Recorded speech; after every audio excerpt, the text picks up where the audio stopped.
Every time a friend of mine or anybody that I knew started putting up AI art, I wanted to call them and go, what the is wrong with you? Why do you think it's cute that you give your face to a computer and it shows it back to you as like you're a warrior now with a big gold crown? Is it because internally we are warriors that should be seen in a different light? I don't think so. Most of us are covered in butter.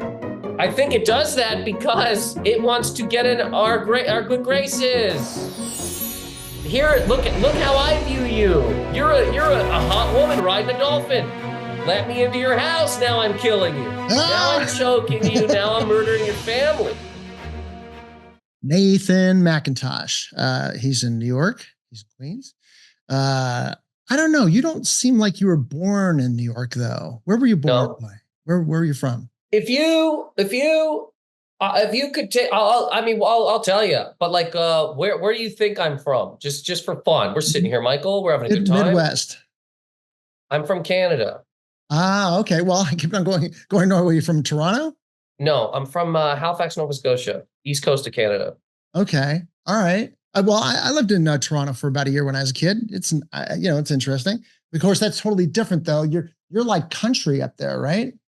No, I mean Halifax is a city. Halifax is probably the size of like Cincinnati,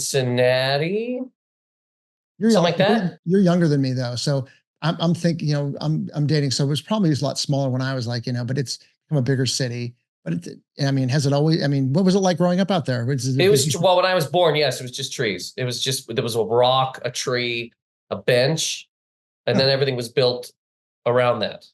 What were you doing in Toronto? I lived in Toronto. My dad had in the mid 70s, my dad had a calculator business. He was called the Calculator Kid. He started a mail order campaign. This is like a huge, send out something mail in 6 to 8 weeks and get a calculator. And they made them really small. And Brother International is up in Canada. And they were the big company supplying those. And he made like $2 million in like 14 months and like 1974. And then he blew it all. And then he was like broke again. But that's what I did up. Are you familiar with Toronto? I lived there for years, yeah. Okay, so he had the top floor of an apartment building. And when I tell you the streets, you're going to be like, it's the Compton of Toronto. But he had the top floor of an apartment building on Jane and Finch. Yeah.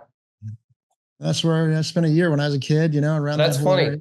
Was it? I mean, that couldn't have been, it wasn't bad then, was it? I don't know. I do know that one day, the first snow day that we were out there, we were waiting months for it to snow. And then we got in the elevator and there was a drunk guy in the elevator in the apartment building, lying on the floor. So I guess, I don't know. It wasn't a great area now that I went back to visit and I was like, oh yeah, I see why people say what they say. Yeah. I've never been there. I mean, I lived in Toronto for years, but that's not a place you would go if you don't have to go. So yeah, we hung out. I have heard of it. And when I first moved to Toronto, people were like, don't go to Jane and Finch. And I was scared of this place. And people were like, you're never going to need to go there. It's so far away from all of the stuff. And that is true. Yeah. We hung out on with all the Chinese butcher places over on Bloor Street. You know where that is? Yeah. So, but anyways, so let me ask you this. Were you the funny guy? And also, where was it the first place you performed? Was it up in Nova Scotia? Yeah. The first time I ever did stand up was basically in a drama class. The drama teacher gave us a list of things we could do for the end of the year as a thing to put on. So there was like, one man show, whatever. You could do a play, you could do a poem, and she had stand up comedy there. And I kind of wanted to do stand up since I was like 10. So I wrote some jokes and she wanted my notes so that if I forgot a line, I would just say line, and then she would tell me what the line was. So I did stand up in front of about 12 people in my class and my teacher, and I forgot. I would do the setup for something and then go line, and she would read the punchline, and then I would re-say it. It was brutal. It was absolutely terrible. Well, there must be something there. No, it was terrible. I was 16 when that happened, and at that time I was like, you know what? Doing stand-up is way too hard. I'm just going to be an actor. I had that insane thought as a 16-year-old, as if that's just like an easier thing to do. I'll just act. I'll just go down to, some casting director. I'll be like, who's hiring Oscar Mayer kids, and be the I'd be riding the van, truck, hot dog thing for billions. Yeah. So I didn't do stand-up again for like 3 years. And then I did it again at a bar that had VLT machines, those slot machines. Yeah. And they had remember those smoking rooms? Yeah. So people came out. So there was a guy, he used to play music in this place, Dutchies off Dutch Village Road in Halifax. And we would go there for wings, right? This guy would sing songs and he would take breaks every once in a while and ask anybody if they had a song they wanted to sing. So me and my friend were sitting there writing, eating wings. And the waitress is like, what are you guys writing? And we told her stand up. And she goes, oh my God, I'll give you these wings for free. And they were like $5 anyway, who cares? But she's like, I'll give you these wings for free if you go up and do stand up. Wow. But she's probably just tired of hearing fucking drunk older guys sing sad country songs. Paying gig. But we got up and people crawled out of the VLT room eating cigarettes. And they were like, you better be funny. That was basically the first time I ever did stand up. What were the jokes about? I had a joke about Rita McNeil, who you wouldn't know. That's like, she's a complete Nova Scotia East Coast hero. People in Canada would know, but like East Coast for sure. I had a joke about how at the time there was a gang of people who were walking around Halifax with boxing gloves on, and they were beating people up, robbing them, and then forcing them to go to a bank and use their debit card to just like completely drain their bank account. And I was like, if they don't take you to your branch, you're gonna have to pay a fee to get your money out. So not only are you being robbed, the machine's asking for a cut. That was one of the. That's good. That's good. Wasn't bad. I mean, these people eating cigarettes were fine with it. And but basically, they're probably just like, look at these children talking in this bar. What are they even doing here? But yeah, that was the first time. So those are some good jokes. I like those, and you did well. And I think, no, seriously, that's not bad, for it's topical, and you're writing what you know. And I love the ATM fee. That's good. So you thought there was something there.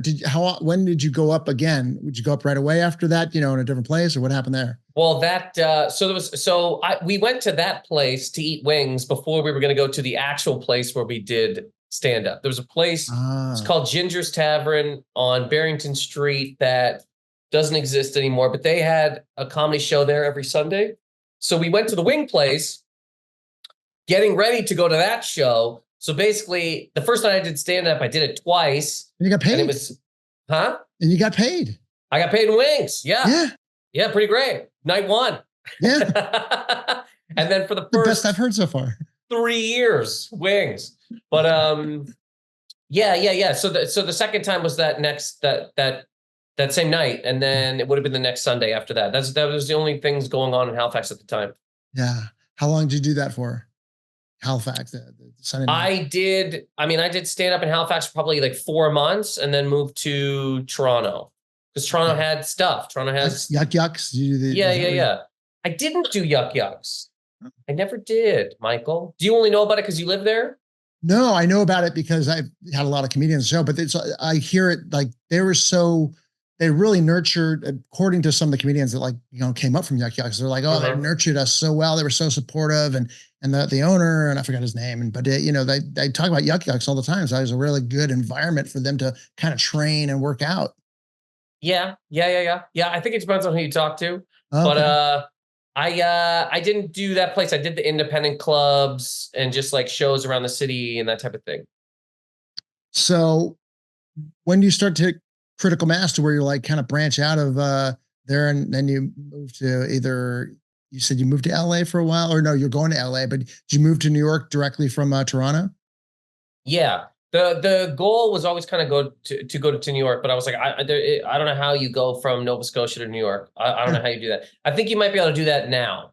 It's probably an easier thing now because you could sit on the harbor in Halifax and literally have like just TikTok yourself riding a lobster or whatever, and become super big and then go somewhere. But that was not the deal at the time. There was, so I moved to Toronto. I was probably there for like 6 years. And then moved to New York.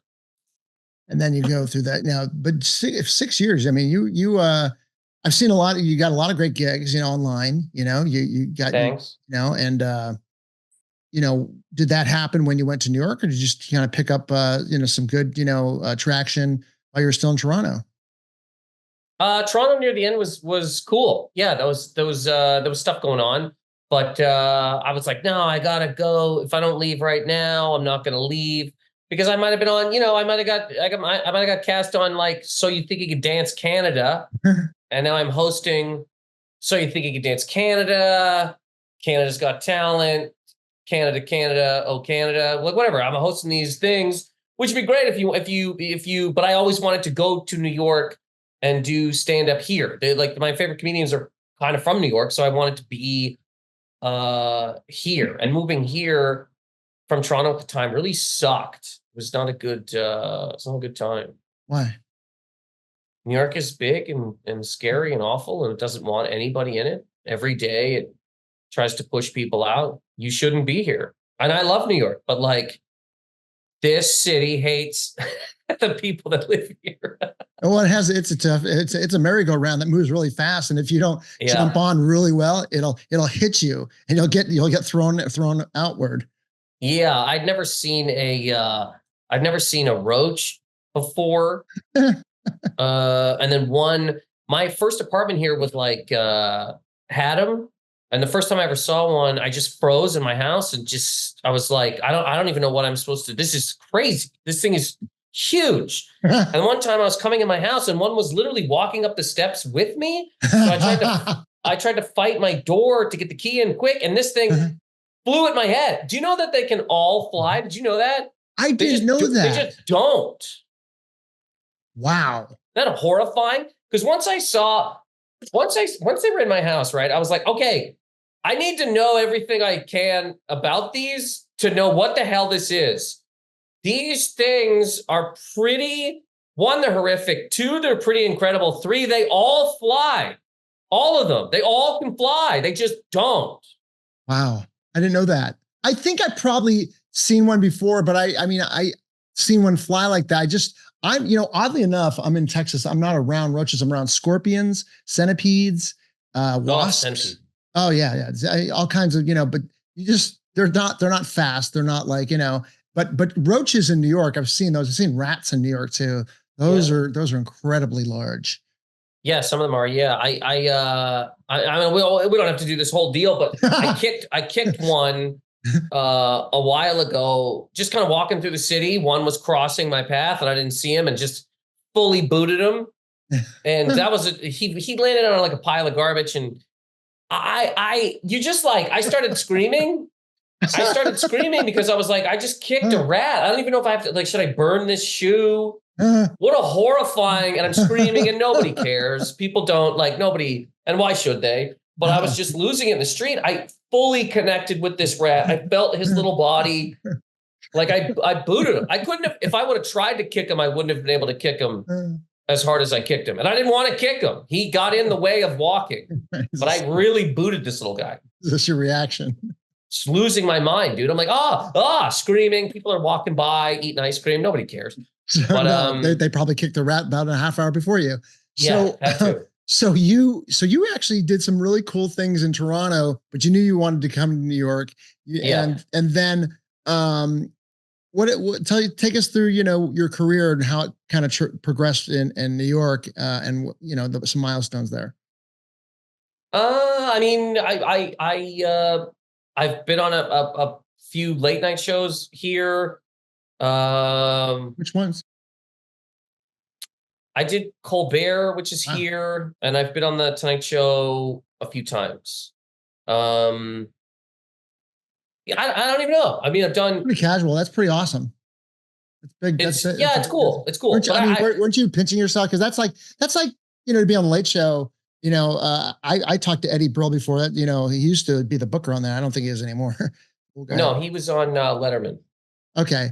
But that's right. That was a Late Show, wasn't it? Letterman. It was before Colbert took over. Yeah. Yeah. So either way, that's like, a major thing. Were you like pinching yourself a little bit, going, dude, this is like what I've kind of worked for. a long time. Yeah, I mean, so when I did, the first one I ever did was Conan, and then that year I did Colbert as well. And Colbert was really cool. They're both really cool. They're all cool. But like Colbert was cool because that building, the Ed Sullivan Theater, has had every single human being in it, right? So they wanted me to get there very early for the rehearsal and then do the show. So I was there for hours, and I ended up taking a nap in the building. And I was like, oh, this is crazy. I'm taking a nap in the Ed Sullivan Theater. Like, Elvis has been here, for God's sake. This is insane. And the whole thing was it was awesome. Like, the stage is very cool. The whole show was cool. I felt really bad because once it was done, I was so in my head, right? You work for these things, and then I was just stressed about it. So anyways, I do the set. They say, when you're done, stand there, and Colbert's going to come over, right? So I'm standing there. I'm like, thank you. And he comes over to me, and he's like, hey, give it up for Nathan. And then it's just me and him on stage, and he's just talking to me, and he goes, hey, man, that went really well. You must be very happy. And I go, you're great, man. Thanks so much for having me on the show. Like, I'm just so like excited, I guess, about what's happened, and I don't really know what's going on. Yeah. And he kind of pauses, and he looks at me, and he goes, yeah, but like, seriously, that went really well. You must be so happy with how it went. And I went, you're great, dude. Thanks so much I don't even answer his thing. And he just looks at me, and he kind of goes, ugh, Nathan Macintosh, everybody. I left just feeling so bad, because I go, damn it, this guy just wanted to connect with a human person on his stage, but I was in no headspace to do that. I was too gone. I couldn't be there in that moment, if that makes any sense. He has to understand that. I'm sure he did want to engage, but he has to understand that, he gets it. I'm sure. He probably has my name written on a wall and has it crossed off. And every day he wakes up and just glares. No, I'm sure he does understand, but it was just such a, like, I left there going, God, the guy, he really just wanted to be like, hey. Let's talk about waves in the industry. After you do, those shows, I mean, do you get like a wonderful spurt of, like, a lot of, places want to book you and all that? And tell us about kind of like the waves in the industry and how that works. I think they used to be, I don't know why I care about this. I think they used to be, I just threw a pen on the floor, Michael, and I don't know why I tried to pick it up, as if I'm like writing things. You got the ADHD like me, I think. Is that what you have? I do. That's what I've been told. I check all the boxes. Do you take stuff? No. I had this issue since the 70s. They didn't know what it was. There's, it's spaz. I'm in the, my brother he was diagnosed with ADHD when we were kids. So I was always able to be like more calm than he was. So I think people just sort of, but my brother has said to me a bunch of times, he's like, you probably have ADD. I took one of his, one time he was on Dexatrin. You ever tried Dexatrin? He took one of his, yeah, just to see. He was like, he goes, if you take one of these, right? And he goes, if you calm down, if you just relax and you sit and you focus, he goes, you definitely have ADD. I took a Dexatrin, and I just sat in a room for 4 hours writing. I don't even remember what I wrote, but just fully I didn't think about anything else. I didn't like look at anything else. And as soon as that wore off, it scared me so much that there's a pill that just shuts off part of your brain that I'm like, no matter what, I'll never do this again. I don't want to be on Adderall. I don't want to do any of this shit because it's too creepy to have like that, pill from Limitless or whatever the hell, and just shut off the full. Like, if I can't focus as well as I should or somebody else can, then I can't. That's just what it is. I don't want to take a magic fucking pill. It's creepy. Yeah, right. I hear that. It's kind of like on a small level, coffee. When I drink coffee is a stimulant. I'm like, oh, I'm so productive, but I'm a little amped up, but I'm really into what I'm doing. And that's what I guess everybody, I think the average person can get a reaction off of Adderall or something, probably the same thing. Anyways, I digress. Don't worry about the pen on the floor. Now you were going to say, I think you were going to say that you don't get as much play off of that you used to, but you probably still do get a lot of booking activity after gigs like that. Yeah. That's sort of what it is. It's like everything's sort of become a different deal now. You know what I mean? Things are just like a different deal. That girl a couple weeks ago who was talking about spitting on a dick. Can you swear here? I apologize. Yeah, you just did a little bit. That's good. I know, but can you? I always forget to ask, and then I just kind of talk. Oh, you can swear. That lady has a manager.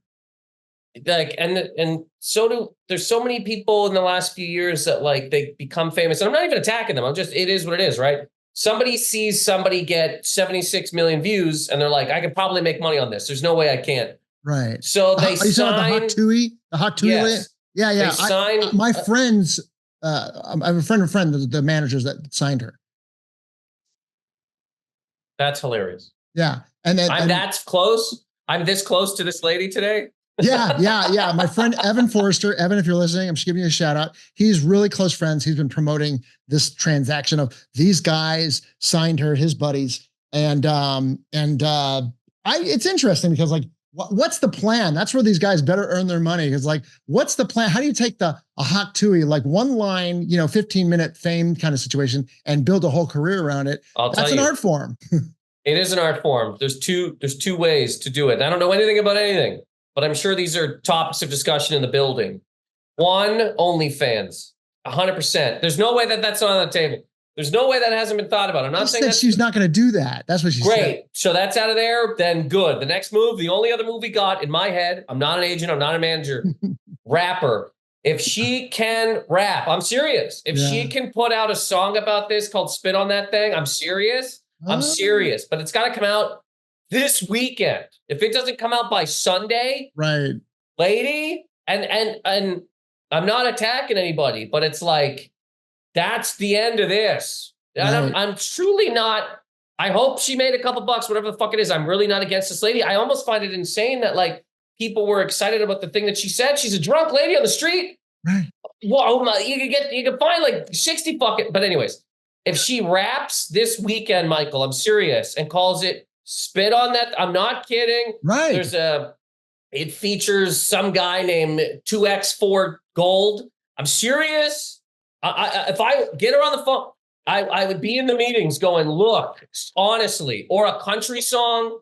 If you get in a booth, write a thing, and you can make money for 1 year, one full fucking, by the end of this year, you'll have a Ford F-150 full of fucking hundreds.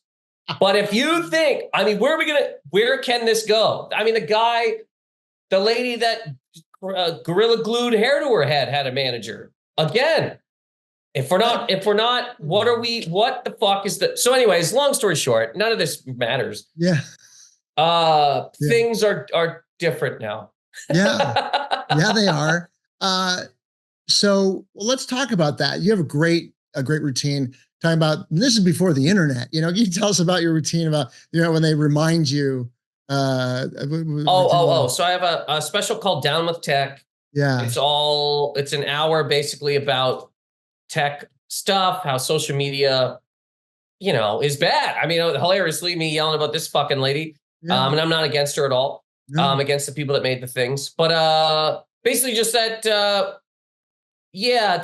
social media has taken over to such a degree that anytime there's a documentary that takes place before social media, they have to remind us of that. And I mean, you see that constantly in World War II documentaries, in serial killer documentaries, in any documentary at all. Civil War. They could have a documentary with the Civil War, and they're like, you got it, but you got to remember that Robert E. Lee, there was no Twitter, so he couldn't just like send out a quick. I mean, it's so stupid that we have to be told that these didn't exist. We know they didn't exist. Right. At least somebody should know. If you're 12 and you don't know this, then you just don't know. I mean, you should just not know. I don't know how, you know what I mean? Right. Like if there are anybody out there that would be like, was there social media in 1776? Like, I mean, just leave that kid, unless they're 3, 4, 5, maybe. But if it's like a 13-year-old, leave them. Just leave them. It's over. That's done. That's crazy. We'd already know this is, I guess, the whole point of the stupid thing. Anyways, I have a special called Down with Tech, and it's all about tech-related things. You got a whole show about tech. and I don't know the name for this, but people that are influenced by their names. For an example, right? You know where I'm going. There's a doctor out here in Austin, Texas. He's a dick doctor. He's a proctologist, whatever he does vasectomies. Okay. His real name is Richard Chop. Amazing. Dick Chop is this guy's name. Amazing. That's what he does. Now I always wonder, urologist? Is that? Am I crazy? Is it urology? Urologist? I don't know. Anyways, I wonder if are you influenced by tech? Because you never know, because your name is Macintosh. You ever think about that? You know what's funny, man? Very cerebral like that. No, I don't think about this, but people say this to me. And it's funny because it is spelled the same way as Macintosh, as the computer was, because there's different ways to spell Macintosh, but mine is that one. Mm-hmm. When I was a kid, I remember grade 2, 3, people would be like, Macintosh, like the computer, and everybody would laugh. And I would get kind of upset, but you grow up to be like, why would that? Let's say I was the heir to the Macintosh. I mean, how bad is that? Yeah. Pretty incredible. But no, I get reminded of this every once in a while. People like, it's crazy that this guy's talking about tech, and his last name is Macintosh. And I forget, I looked it up. I can't remember exactly why they called the computer, because Steve Jobs, his name is Jobs. He has nothing to do with fucking apples. Right. I can't remember what it was. But can I tell you a stupid story about that? Yeah. So when I was a kid, when I was 16, I really wanted a tattoo. And I used to fought my mom about it. I was like, I want a tattoo. And what I wanted, and I didn't even know this was a thing. I didn't know this existed. I'm serious. Maybe I saw it, and I don't think I did, though. I wanted, because of my last name, I wanted an apple with a bite taken out of it and Mac underneath it. And I wanted to fill it in red. I mean, I fought my mom in the living room. Like, I stood there and I was like, are you out of your mind? I need this tattoo. And she's like, you're fucking nuts. You're not getting the fucking, because you had to be 18, right, to make your own decision. Right. And I was livid, man. Thank the Lord that my mom is not a complete fucking Momo, and and that she didn't let me do that. I mean, my God, dear God, to walk around the rest of my life as if I love Apple when it only had to do with my last name, the dumbest, so stupid, just a dumb idiot. You dodged a bullet. Yeah. So now, where are you at today? Is what else is going on? Tell us what's going on in your life, career. What's going on topically with you? Topically, buddy, I just other than today, these last 5 days I was sick. I don't know what I had. I was in Hartford. I might have caught Hartford. What the hell is Hartford? Hartford is a city in Connecticut. Yeah, I know that. Oh, you might have caught that. The whole city. I caught the entire city while I was there. I mean, other than that, buddy, I'm writing jokes and trying to put stuff out. Yeah, are you pretty prolific? You say, what do you write? Do you write every day? And can you imagine if I told you I was prolific? Can you imagine if I sat here on your podcast and said to you, I'm prolific? I'm not kidding. I'd hope you or anybody that was on your side would just close your fucking.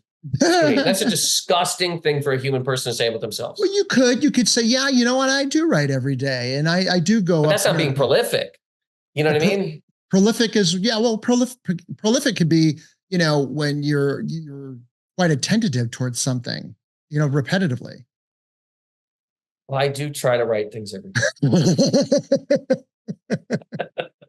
You're naturally funny. You just have, is your mom and dad funny? Where does this get the, my mom is very funny. My mom's super funny. When I was growing up, she used to always have, stand up on in the house. She really liked stand up when I was a kid. So when I was like 10, that was the first time I ever saw stand up. And it was, first comedian I ever saw was Kinnison. And then when I was either 10 or 11, I don't remember exactly when this thing came out, but my mom's like, you got to see this. And she got me to watch George Carlin's You Were All Diseased special, which I loved. I was like, this is great. Who is this fucking wizard running around and screaming about things? I just loved it. I thought it was such a cool thing. But yeah, my introduction to stand-up was completely through my mom. Yeah, mine too. Would you say, because my my true humor when it's flying is very much like my mom's personality. My mom was she looked like Marilyn Monroe, but she had a personality like Don Rickles. But she was very personable. Would you say that your essence of your stand-up, like the core of it, is your mom, or would you get it back to those days, or what do you think? What do you think it is? A mixture of your true essence of your stand-up. The true essence. Again, if I had a real answer for this, I hope you close your laptop. Well, you know what I mean. I'll tell you what I mean by that. I'm kidding. I was kidding anyway, but I know what you mean. I know what you mean. Yeah, okay, you know what I mean. I mean, sure, a little bit of that, a little bit of like, I think also just being from kind of where I'm from, there's a lot of funny people in the Maritimes. There just is. There are. Everybody's kind of funny, like everybody. So I don't necessarily talk. Every once in a while, somebody will message something to me and they're like, why are you talking so fast? If you go to where I'm from, people are like running. I don't know why. We're all fucking pirate people. It's just what it is. But just about everybody, not everybody, but so many people are so funny. So just growing up in that, everybody was kind of funny. My grandfather's very funny. My mom's funny. I don't know. What's your long-term play? What's you plan out 3 to 5, 10 years down the line? Are you that kind of a planner? 10 years from now, dude, I'm going to be half robot. We're all going to be half robot, half AI, but like eyes that are screens, but they show you what you want to be. Like you would just sit here and go porn, and then porn is in your head. God, that sounds real, actually. Yeah, 10 years, we'll be way past that, actually. 10 years, I can't even think. I don't know where we'll be. 10 I think years, you're right. man? That's like Ready Player One. I think we're onto something. I think that's true. Michael, Hybrid if I'm being serious with you, and this is kind of dark, and I apologize. Yeah. So I read a lot of stuff. I read a lot of books. I listened to a lot of interviews from tech people and about tech stuff when I was making this Down with Tech special. That's on YouTube. Check it out. Thank you. You read so much darkness, man, that I don't know. I'll say this. It stopped me from having those kinds of plans. That's what I'll say. Oh, shit. Because I don't know. To plan 5 years from right now, dude, I don't know that it makes any sense based on what is possible to happen to go like 5 years, I'm going to have a house in Cabo. You might also be under fucking robot rule. So who knows? I don't know. I don't necessarily know. Right now, I'm having a decent time thinking about things to say to people, writing down stuff, and trying to get this thing out there more, making clips and all that sort of deal, I don't think that's such a far-fetched thing to say.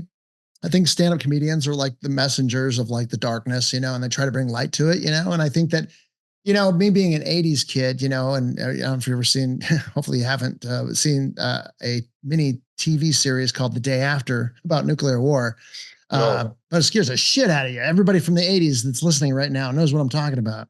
And, you hear all this, you're like, you go on Yahoo or MSN homepage, you're like, what the fuck? I mean, are they serious with these? I mean, really? Like World War III? I mean, we're talking, I was like, where's my bomb shelter? Do I have enough potassium iodide? And you start thinking like that lines of like, what's the point? Yeah. Well, that's the thing that I've had conversation with people about this, and they said, people said this about the atomic bomb. People said this about rock and roll. People said this about gangster rap, that it was going to end society. And you go, all of these things have changed society for sure. But one thing is they don't think for themselves. The atomic bomb needs a guy covered in butter to walk over to a button and push it right now. But very soon, it's not going to. Do you know that Terminator, James Cameron, that was a nightmare he had. Skynet was a nightmare? He woke up in a cold sweat and was like, what the fuck did I just fucking... And he wrote it down and it became Terminator. But that was a nightmare that he had. I didn't know that. A nightmare. What kind of research did you do for your stand-up, for the special? Because sounds interesting. Did you really dive in deep to for material, and then you scared the shit out of you and you started to kind of dive in just to know more and more and more, even though you were writing material for it? What'd you discover? Dark, dark, dark things. But I'll say this. I will say this too. Yeah. I listened to a couple guys who talk about AI, and they're now running around telling the government they got to regulate it. And it's not going to happen probably because it's like anything. If this government shuts down AI, they're scared that China or Russia or somewhere else is going to continue on with their AI. So they don't want to fall behind. So they can't do it. We'd have to have like a Armageddon style movie where every country on earth decides, hey, we need to shut this off. And after Corona, I don't know that we're ever doing that again. Wow. We did it once. And I don't know anything. Who am I? I'm just a fucking guy. But that's what would need to happen. All the countries have to go like, stop making it currently. But I listen to these guys, and some of the things they say are so sad and dark, and they get excited when like a robot hand moves. They're crazy people. They're seriously fucking nuts. Yeah. But then you wake up and you go, you know what? The world is kind of like owned by like 4 guys. I can't do anything about any of this. So I'm gonna get a coffee sometimes. I might change my internet to T-Mobile because they sent me a pretty sweet offer. And I $50. I mean, that's not bad. $50 a month, dude. Lock in. No exploding fees, or they say, which is no exploding bills. I don't know what the fuck that means. But and I'm writing stuff and trying to hang out with people. I literally am trying to have a good time. But there is also the whole, I guess what I'm trying to say is I don't sit around going, it's all over. I definitely don't do that. Right. But I am aware that like it very well could be. And when I get messages from people saying things like AI is just faster Google, it is not, sir. Please stop messaging me this. It's an insane thing to say. AI is faster than Google? What does that mean? AI is a faster Google because Google right now is using AI to go like, Google right now is apparently a fucking mess, right? If you go to Google, they give you answers that don't make any sense because they've had AI go in there and then take it over so that it can now, but people are like, AI is just going to make Google faster. That's what they think that's all AI is going to do. Yeah. And that is not all it's going to be. That's not all that there will be. It's much creepier than that. And anyways, but I'm you know, what are you going to do? So I'm trying to have a good time. I like being here. You sound like the perfect spokesman to be like the comedian for this subject. You've done the research. You're digging. You got a special coming out for it. It's out. The special's out. Please check it out. It's on. Let's start the plugging. Let the plugging begin. Tell us a little about give us all your handles right now, and then we'll do a top 5. Tell us where to find this and all that. So NathanMacintosh.com, MAC, and then Nathan Macintosh on Instagram, Facebook. I don't really use TikTok, but I have it. And I got, same on YouTube. I got 2 specials on YouTube. I put out one last year. It's all about money. It's called Money Never Wakes.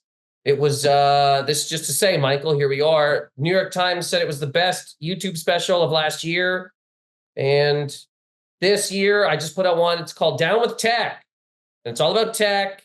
And it's been reviewed by a few outlets and stuff. And it's out there. Please check it out and send me your thoughts. I get people going, hey man, this is great. I get people going, this fucking idiot. If it wasn't for tech people, he wouldn't even be able to put this shit out.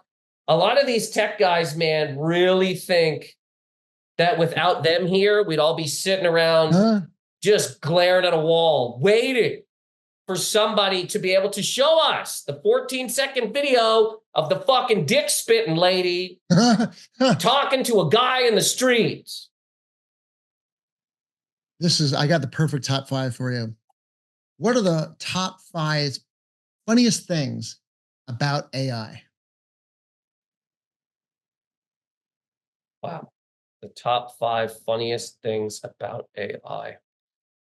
One thing, it's already much smarter than us currently, and it learns at like 10x. So in a year, it'll be, it's already one funny thing. Ha ha ha. Another funny thing. There's already cases of AI lying to people to get people to do the things that it wants, because if it didn't lie, we wouldn't do what it wants. Another very funny thing. Is that true? Is that true? That's true. There's another. There's AI that like they have their own language and we don't know what they're saying. Are you serious? I'm very serious. 4, AI, wasn't AI art fun when everybody was balloons and then watch it every time? I'll say this, Michael, every time a friend of mine or anybody that I knew started putting up AI art, I wanted to call them and go, what the fuck is wrong with you? Why do you think it's cute that you give your face to a computer and it shows it back to you as like you're a warrior now with a big gold crown? What the fuck is wrong with us? Why do we... AI art never once made anybody look bad. Never. Why? Why would it do that? Is it so that like, is it because internally we are warriors that should be seen in a different light? I don't think so. Most of us are covered in butter. I think it does that because it wants to get in our good graces. Here, look how I view you. You're a hot woman riding a dolphin. Let me into your house. Now I'm killing you. Now I'm choking you. Now I'm murdering your family. And the 5th one that's really funny about AI. It's a short name. AI. That's it. That's all. That we don't call it artificial intelligence. We call it AI.